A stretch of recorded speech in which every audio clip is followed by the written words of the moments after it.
Chapter 2 विलयन में हम अभी तक विलयन की परिभाषा, विलयन कितने टाइप के होते हैं और विलयन की सांद्रता विभिन्न विधियों से कैसे ज्ञात की जाती है, तो ये टॉपिक हमने पढ़ा। आज हम पढ़ेंगे विलेयता। विलेयता या जिसे सॉल्युबिलिटी कहा जाता है। विलेयता हम सामान्य क्या समझते हैं कि कोई पदार्थ है जिसको पानी में डाले और उसको घोले तो वो घुल गया, तो वो पदार्थ उसमें क्या है, विलेय है। तो यदि हम रसायन की भाषा में कहें तो क्या होगा कि किसी पदार्थ यानी विलेय की वह अधिकतम मात्रा जो निश्चित ताप पर विलायक की एक निश्चित मात्रा में घुली होती है, पदार्थ की विलेयता कहलाती है। मतलब कि विलायक को एक निश्चित ताप पर रखा जाएगा और उसमें विलायक की एक निश्चित मात्रा होगी, मतलब निश्चित ताप पर एक निश्चित मात्रा में विलेय की कितनी अधिक से अधिक मात्रा को घोला जाए।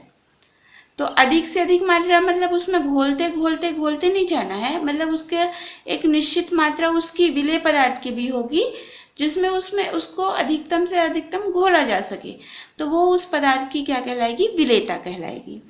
तो जो विलेयता होती है, विलेयता का मान मुख्य रूप से ताप और दाब पर निर्भर करता है। तो ये जो ताप और दाब कारक हैं, इसके प्रभाव का अध्ययन गैस अथवा ठोस की द्रव में विलेयता पर किया गया है। तो हम देखते हैं पहले कि गैसों की द्रवों में विलेयता या solubility of gases in liquid.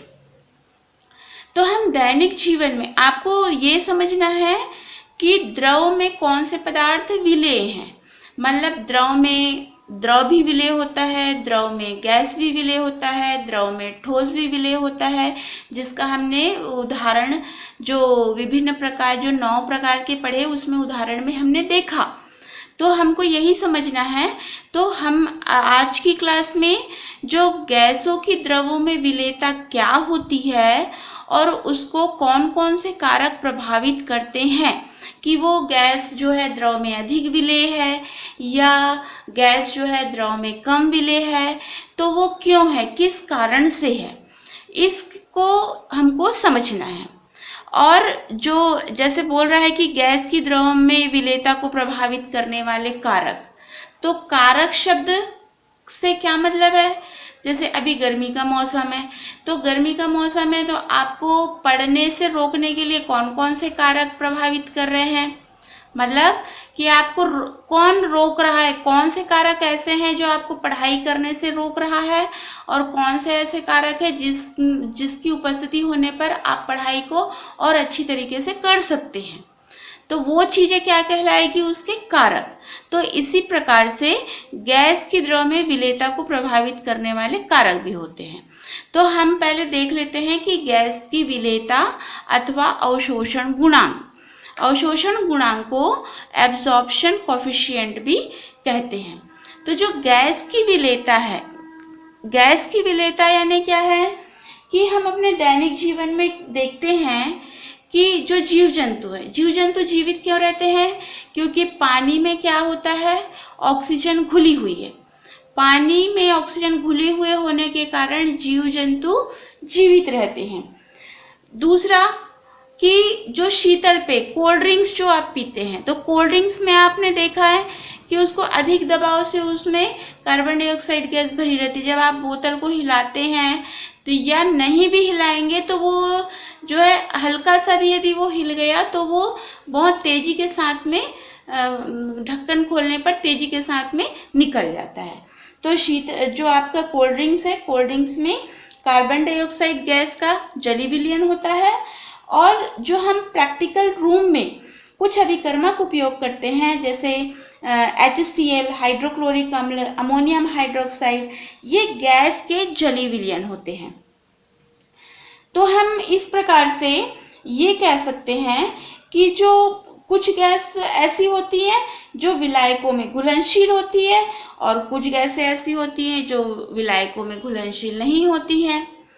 तो जो गैस की विलेयता या फिर अवशोषण गुणांक जिसको कहा गया है, उसको कैसे परिभाषित किया जा सकता है कि किसी गैस का घन सेंटीमीटर सीसी को घन सेंटीमीटर क्यूबिक सेंटीमीटर में वह आयतन जो दिए गए ताप एवं एक वायुमंडलीय दाब पर विलायक के एक घन सेंटीमीटर में घुलकर संतृप्त विलयन बनाता है, गैस की विलेयता या अवशोषण गुणांक कहलाता है।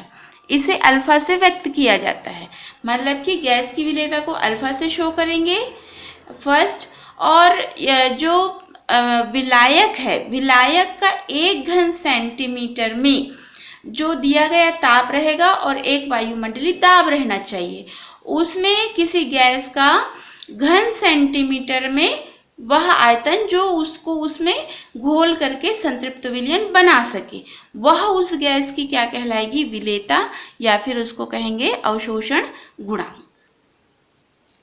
तो आगे हम देखते हैं कि किसी गैस की द्रव में विलेयता को प्रभावित करने वाले कारक। ये कारक कौन कौन से हैं? विलयन में आयनन, यानी कि विलयन में वो आयनित होते हैं नहीं होते हैं, विलायक की प्रकृति, और थर्ड है तापक्रम, और नेक्स्ट है दाब। तो इसमें हम इसको एक एक करके देखते हैं।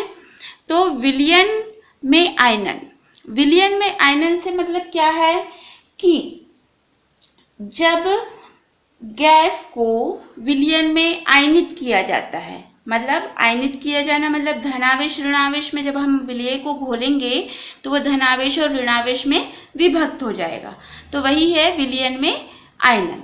तो जब किसी विलयन को जब किसी गैस को विलयन में आयनित किया जाएगा तो वो क्या करेगा, या विलायक से क्रिया करेगा या फिर विलायक में पूरी तरीके से घुल जाएगा। यदि अधिक आयनित हुआ मतलब वह पूर्ण रूप से विलेय हो गया, और यदि कम आयनित हुआ तो वो कम विलेय हुआ। जैसे कि हम देखते हैं कि यहाँ पर HCl को पानी में घोलने पर वो क्या हो जा रहा है, आयनित हो जा रहा है H3O+ और Cl- में। उसी प्रकार से जो NH3 है H2O से मिल करके एक यौगिक बना ले रहा है NH4OH, और ये फिर जो है अल्प मात्रा में आवेशित हो जा रहा है। इसी प्रकार से जो कार्बन डाइऑक्साइड है ये पानी से क्रिया कर रहा है और ये कार्बोनिक अम्ल बना ले रहा है।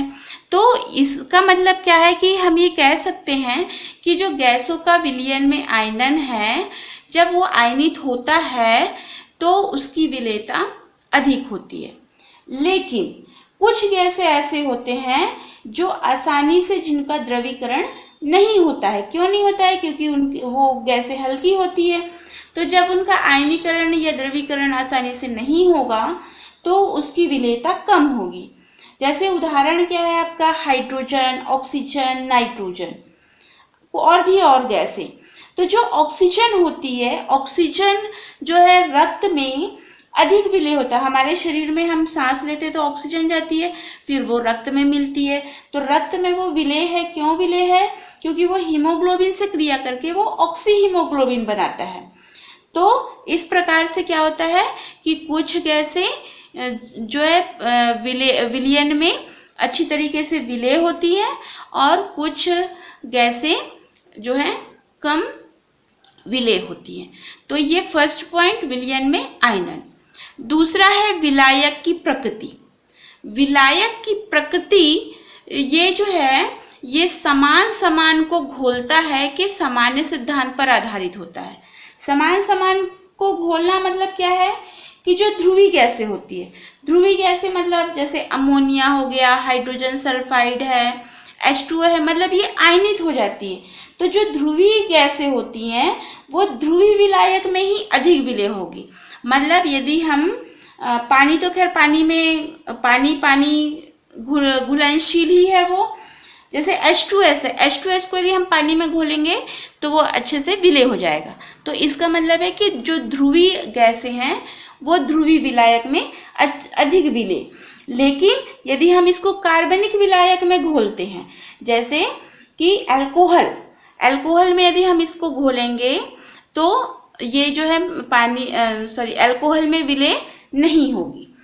उसी प्रकार से जो अध्रुवी गैसें होती हैं, जैसे नाइट्रोजन हो गया, ऑक्सीजन हो गया, ये जल में जो है कम विलय, लेकिन अल्कोहल में अच्छी तरीके से विलय होगी। तो इसीलिए कहा गया है कि विलायक की प्रकृति समान समान को घोलता है। मतलब ध्रुवी विलायक, ध्रुवी गैसें ध्रुवी विलायक में विलय होगी और अध्रुवी गैसें अध्रुवी विलायक में विलय होगी। नेक्स्ट पॉइंट है तापक्रम। तापक्रम में यदि ताप की वृद्धि किया जाए तो गैस की विलेयता पर क्या प्रभाव पड़ेगा? तो कुछ गैसें ऐसी होती हैं जो ताप में वृद्धि करने पर गैस की द्रव में विलेयता कम होती है, लेकिन कुछ गैसें ऐसी होती है जो उच्च तापक्रम पर ही वो विलयन में अधिक विलय होती है। तो इसमें जो है, जो ली शातले हैं, जो वैज्ञानिक हैं, उन्होंने बताया है कि जैसे हम देखते हैं कि जो गैस है, गैस का द्रव में घुलने की प्रक्रिया जो है ऊष्मक्षेपी अभिक्रिया है।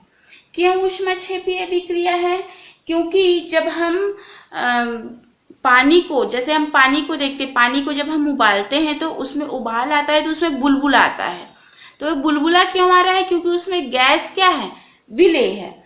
तो जो ली शातले हैं, उन्होंने बताया कि जो यदि तापक्रम में वृद्धि किया जाए तो जो गैस प्लस विलायक है तो ये विलयन बनेगी, और ये ऊष्मक्षेपी अभिक्रिया है। तो ऊष्मक्षेपी अभिक्रिया होने के कारण यदि पश्च दिशा में, ये तो अग्र दिशा में हुआ, लेकिन जब पश्च दिशा में विस्थापित होगी तो गैस की विलेयता घट जाती है।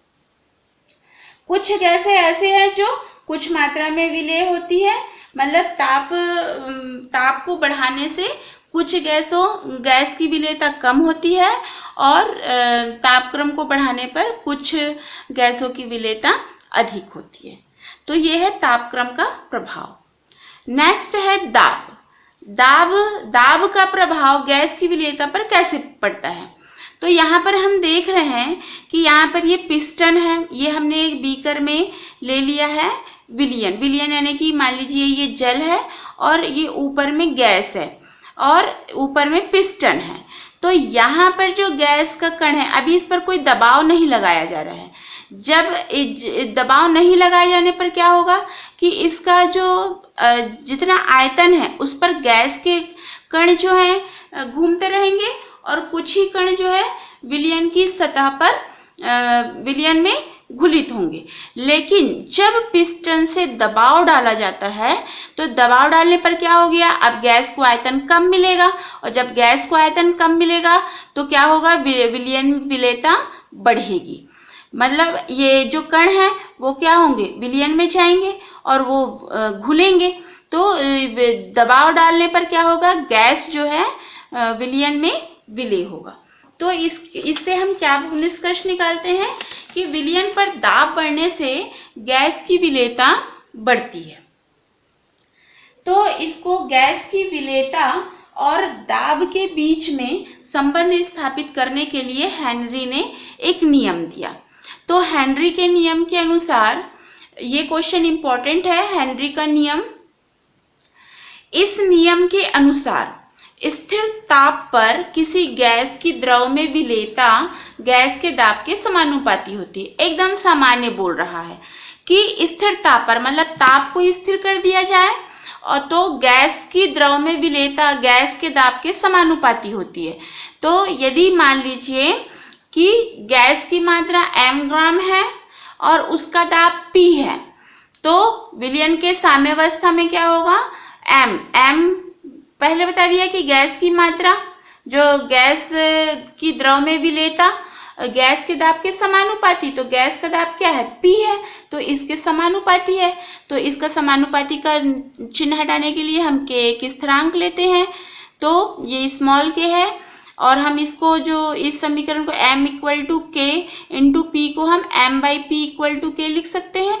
यहाँ पर k क्या है, समानुपाती स्थिरांक है। यदि अब ये जो समीकरण मिला है इसको यदि हम मोल प्रभाज के रूप में भी मापन करें, यानी कि यदि विलयन में गैस के मोल प्रभाज को उसकी विलेयता का माप माना जाए तो हेनरी का नियम क्या होगा? नियम वही है, बस केवल मोल प्रभाज का अंतर। किसी विलयन में गैस का मोल प्रभाज उस विलयन के ऊपर उपस्थित गैस के आंशिक दाब का समानुपाती होता है। वहां क्या बोला कि द्रव की विलेयता गैस के दाब के समानुपाती होता है, और यहाँ पर क्या कह रहा है कि यहाँ पर मोल प्रभाज को ले लिया है, तो मोल प्रभाज जो है आंशिक दाब के समानुपाती होता है। तो यदि गैस का कोई गैस A ले लिया गया और उसका मोल प्रभाज XA और गैस का आंशिक दाब PA है, तो हमने पहले कक्षा में पढ़ा है कि मोल प्रभाज को हम X से प्रदर्शित करते हैं, तो हम यहाँ पर X से ही प्रदर्शित करेंगे, और गैस है तो हम उसको यहाँ पर ऐसा A B C ऐसा कुछ भी ले सकते हैं। तो यहाँ पर हमने A लिया है तो XA मोल प्रभाज है, उसके समानुपाती उसका आंशिक दाब। तो इसका समानुपाती का साइन को हटाने के लिए समानुपाती का साइन हटाने के लिए हम K स्थिरांक लेंगे। K एक समानुपाती की स्थिरांक है, और इसको हम जो समीकरण 1 है इसको हम PA equal to 1/KA XA लिख सकते हैं। यदि हम PA की वैल्यू करेंगे तो X इधर आ जाएगा तो 1/KA हो जाएगा, या फिर हम इसको ये जो स्थिरांक है उसको KH भी लिख सकते हैं। तो जो KH है वो हेनरी स्थिरांक है, मतलब 1/KA को जो है हम KH हेनरी स्थिरांक कहते हैं। तो जो हेनरी स्थिरांक होता है उसको एटमॉस्फेयर यानी कि वायुमंडलीय दाब या फिर बार या फिर K बार के द्वारा व्यक्त कर सकते हैं। नेक्स्ट देखते हैं हेनरी के नियम की सीमाएं। अब ये जो हेनरी का नियम है ये कुछ सीमाएं पर है, यानी कि कुछ विलयन में यह लागू होता है, कुछ में नहीं होता है, तो ये उसकी सीमाएं हैं। तो फर्स्ट देखते हैं केवल तनु विलयनों के लिए लागू, लेकिन यदि गैस द्रव में अत्यधिक विलेय है तो इस नियम का पूर्ण पालन नहीं होता है। मतलब यदि गैस जो है द्रव में बहुत अधिक मात्रा में विलेय है तो इस नियम का पालन नहीं करेगा। और जो तनु विलयन, जो सामान्य तनु विलयन है, जैसे हमने थोड़ा विलेय पदार्थ लिया है और विलायक की मात्रा में थोड़ा जो विलेय लिए हैं उसको मिला दिए हैं, वो तनु हो गया है, तो वो उस तनु विलयन के लिए हेनरी के नियम का पालन करेगा। नेक्स्ट है दाब निम्न और ताप उच्च होना चाहिए। मतलब है कि ये आदर्श गैस के समान व्यवहार करना चाहिए। जो आदर्श गैस होता है उसमें दाब निम्न और ताप अधिक होता है, तो उसको आदर्श गैस के समान व्यवहार करना चाहिए। थर्ड कि गैस को विलायक के साथ अभिक्रिया करके कोई यौगिक नहीं बनाना चाहिए, या फिर विलायक के साथ गैस का संयोजन या वियोजन नहीं होना चाहिए। मतलब कि यदि हमने विलायक में गैस को मिलाया है तो वहां पर वो कोई मिल करके कोई एक नया यौगिक ना बना ले। नया यौगिक बनाएगा तो ये हेनरी का नियम पालन नहीं करेगा, और यदि वो उस विलायक में मिल करके यदि वो जुड़ गया या फिर वो उस विलायक में मिल करके वो आयनित हो गया यानी वियोजन हो गया, तो भी इस नियम का पालन नहीं करेगा। तो जैसे हम उदाहरण देख रहे हैं कि यदि अमोनिया को विलेय करे पानी में तो ये क्या करेगा, अमोनियम हाइड्रोक्साइड बना ले रहा है, और ये जो अमोनियम हाइड्रोक्साइड है ये फिर से आयनित हो जाता है।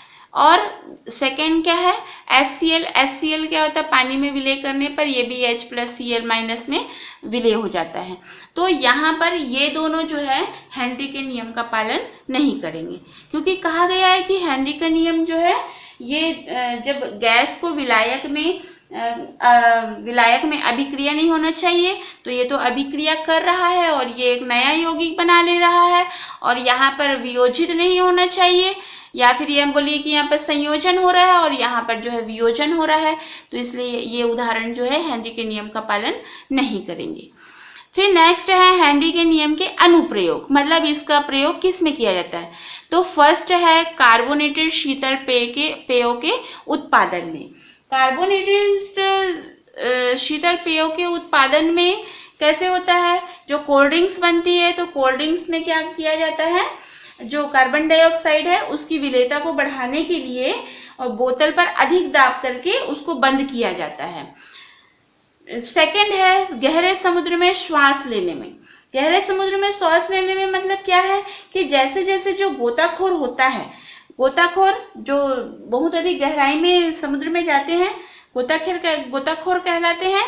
तो जो गोताखोर होते हैं वो जब अंदर गहराई में समुद्र में जाते हैं तो वहां पर क्या होता है, समुद्र में वायुमंडलीय दाब अधिक होते जाता है। तो जो अपने साथ जो सिलेंडर ले जाते हैं, यदि उसमें ऑक्सीजन और नाइट्रोजन होगी, जो सिलेंडर वो गैस का सिलेंडर ले जा रहे हैं सांस लेने के लिए, उसमें यदि उसमें ऑक्सीजन और नाइट्रोजन होगी तो क्या होगा कि जो ऑक्सीजन है ये शरीर की क्रिया के लिए उपयोग हो जाएगा, मतलब जो मेटाबॉलिज्म क्रिया चल रही है उसके लिए उपयोग हो जाएगा। और जो नाइट्रोजन है वो रक्त में विलय हो जाएगा, और यदि रक्त में विलय हो गया तो फिर जब गोताखोर गहरे समुद्र से जब धीरे धीरे बाहर निकलेंगे तो बाहरी दाब क्या होगा, धीरे धीरे कम होने लगेगा और नाइट्रोजन गैस, जो घुली हुई नाइट्रोजन गैस है वो बाहर निकलने लगेगी। तो जब बाहर निकलेगी तो नाइट्रोजन गैस क्या होगी का बुलबुला बनने लगेगा।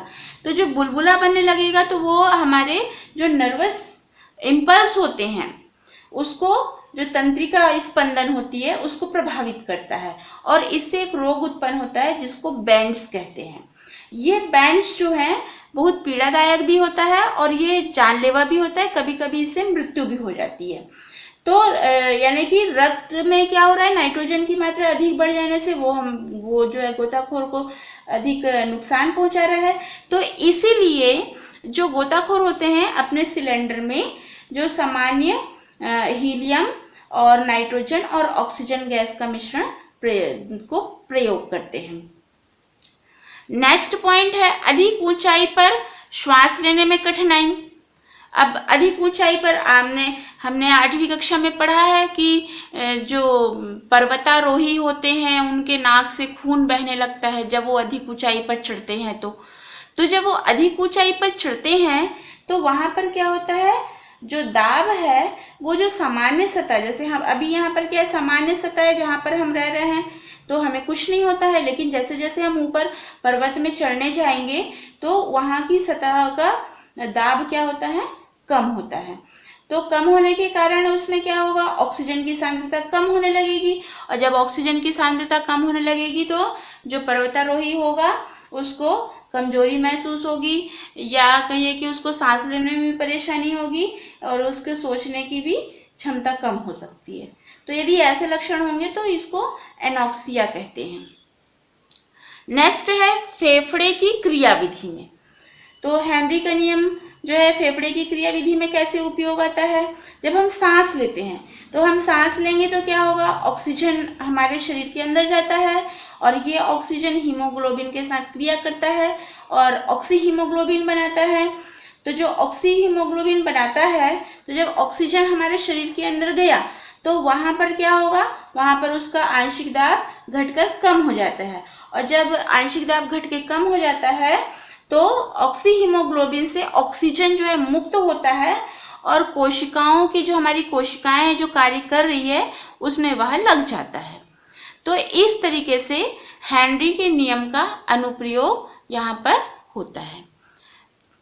तो आज हमने विलेयता पढ़ी। विलेयता में हम गैसों की द्रवों में विलेयता और उसको प्रभावित करने वाले कारकों के बारे में पढ़े। Thank you.